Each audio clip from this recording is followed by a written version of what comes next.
Bonjour.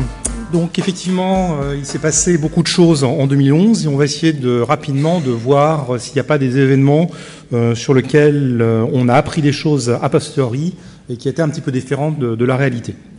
Donc il s'est passé plein de choses, comme je dirais comme chaque année, l'actualité est assez fournie.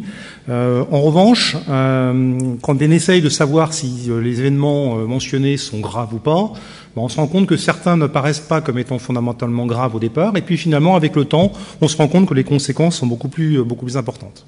Donc déjà, il y a trois petites questions qu'il faut se poser, je pense. C'est finalement quelle est la pertinence des informations que l'on a lorsqu'elles sont publiées.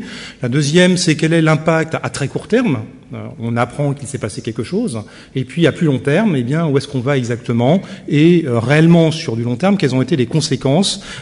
Parfois, c'est plusieurs mois a posteriori qu'on se rend compte réellement de l'impact. Alors, l'historique, lorsqu'il y a un événement qui se passe, c'est très simple, il se produit quelque chose, quelqu'un en parle, quelqu'un reprend l'information, c'est relayé, c'est commenté, c'est déformé, on commence à extrapoler sur ce qui aurait pu se passer, on arrive à des choses qui sont hors contexte, et puis on arrive, dans certains cas, à un petit peu n'importe quoi.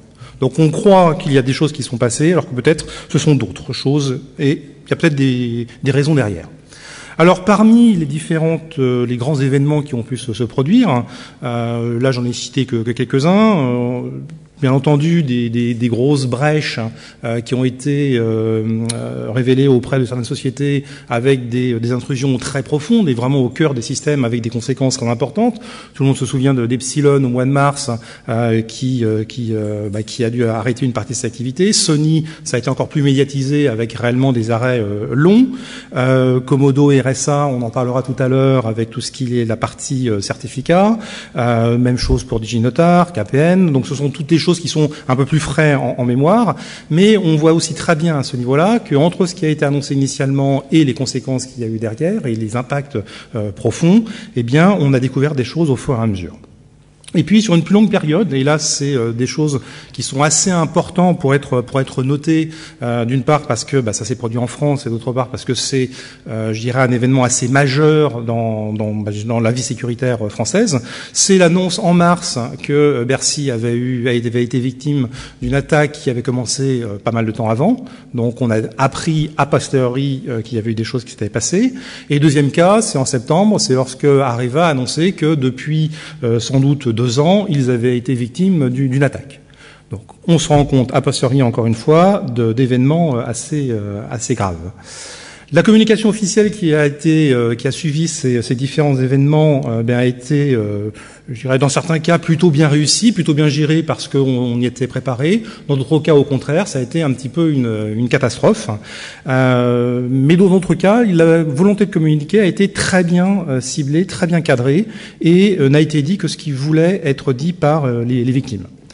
Dans certains cas, il y a aussi eu des dépôts de plainte, mais c'était peut-être plus pour la forme qu'autre chose, dans la mesure où de toute façon, on ne pouvait pas vraiment savoir ce qui s'était passé pour de différentes raisons, comme par exemple des manques au niveau de la traçabilité ou au niveau de la journalisation des différents événements.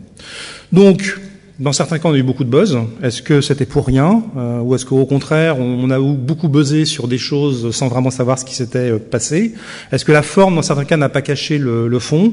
Est-ce que, à contrario, on a réussi à limiter la communication à quelques événements qui ont beaucoup fait parler pour masquer la profondeur des intrusions et la profondeur des problèmes qui avaient été causés?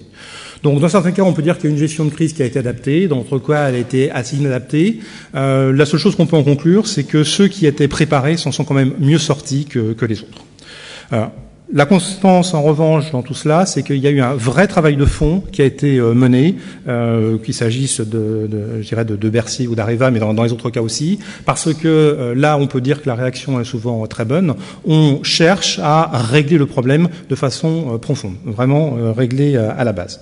Donc, un énorme travail qui a été réalisé en conséquence de ces attaques. Alors, il y a d'autres exemples qu'on pourrait noter. Par exemple, on parlait à une certaine époque beaucoup de tout ce qui était flash mob. Finalement, on le voit arriver sur Internet maintenant. On a des attaques qui sont réalisées de façon très spécifique, très ponctuelle, des organismes ou des organisations qui regroupent leurs troupes de façon très rapide, qui lancent une attaque et après qui arrêtent. Donc ça, c'est aussi le côté un petit peu sporadique qui est assez important. Et puis, je dirais la résurgence au grand jour de toutes les attaques de type daily service. On n'en parle pas forcément beaucoup, il y en a en revanche, et le traitement n'est pas toujours facile à réaliser. Parmi les choses qui devaient aussi se passer en 2011, enfin, c'était censé être l'année des malwares sur les mobiles. On en parle depuis des années. Chaque année, on dit cette année, ça va être les malwares sur les mobiles. Eh bien, on regarde un petit peu ce qui se passe et oui, réellement, il y a des choses qui ont commencé à se développer de façon très large en Asie, notamment en Chine. C'est en train d'arriver. Donc là, ça a été vraiment les premiers prémices. Et puis, après, c'est utiliser aussi le mobile comme étant un moyen d'attaque lui-même. Donc, on a vu apparaître des outils comme le X sur des plateformes type Android. Donc, on va transformer finalement ces appareils qui sont connectés en permanence comme autant de vecteurs d'attaque.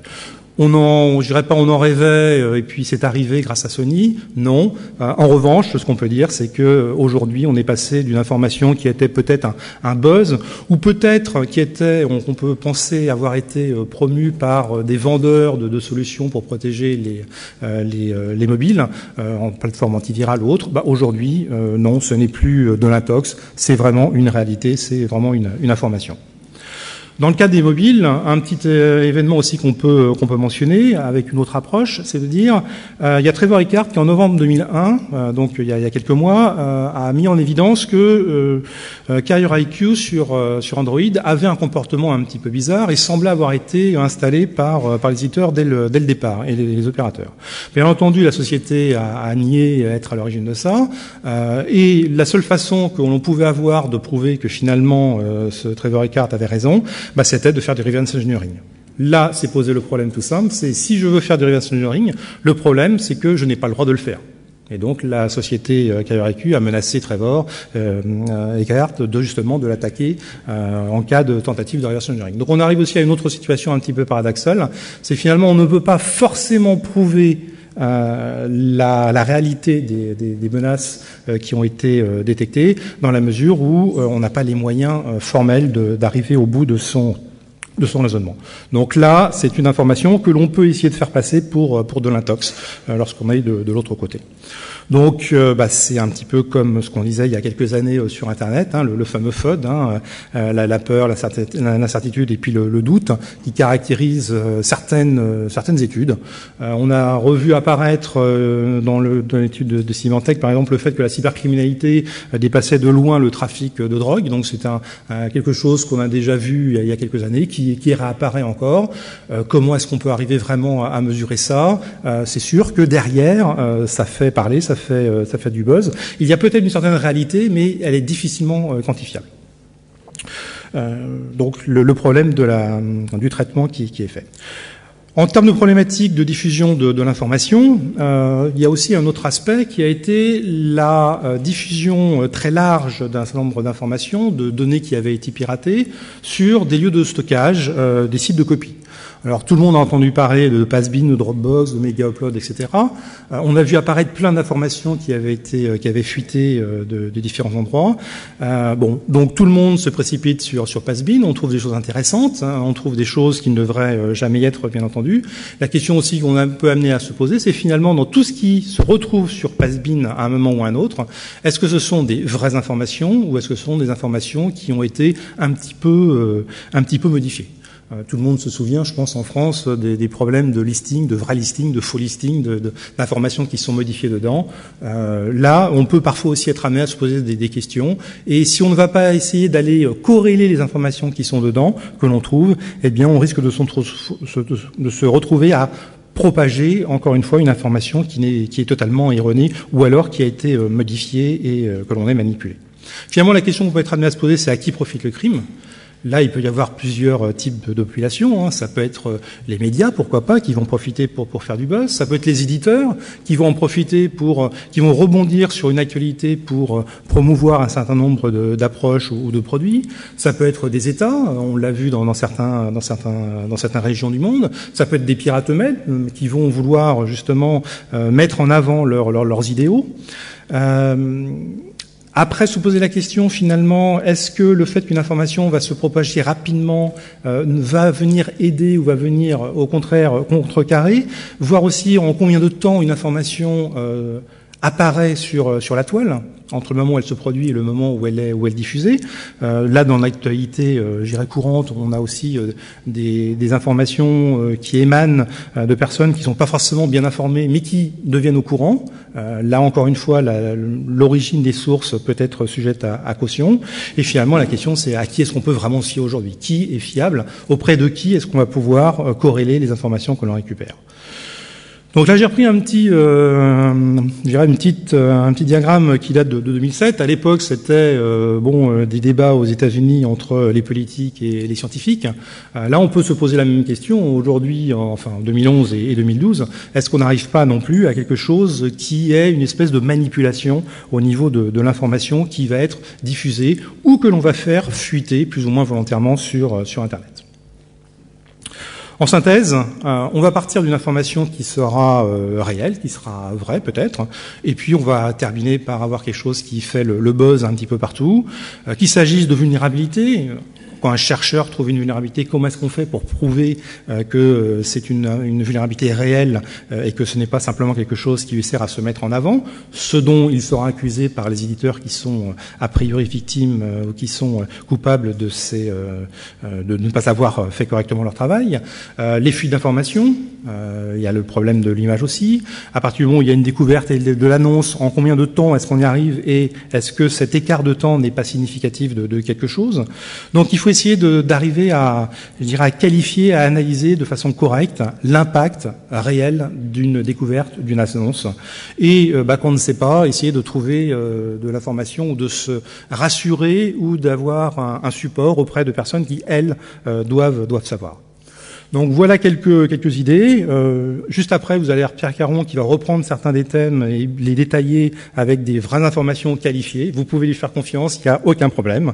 Moi, je dirais en termes de bonne résolution pour 2012, simplement soyons aware. Ayons bien conscience de là où on va.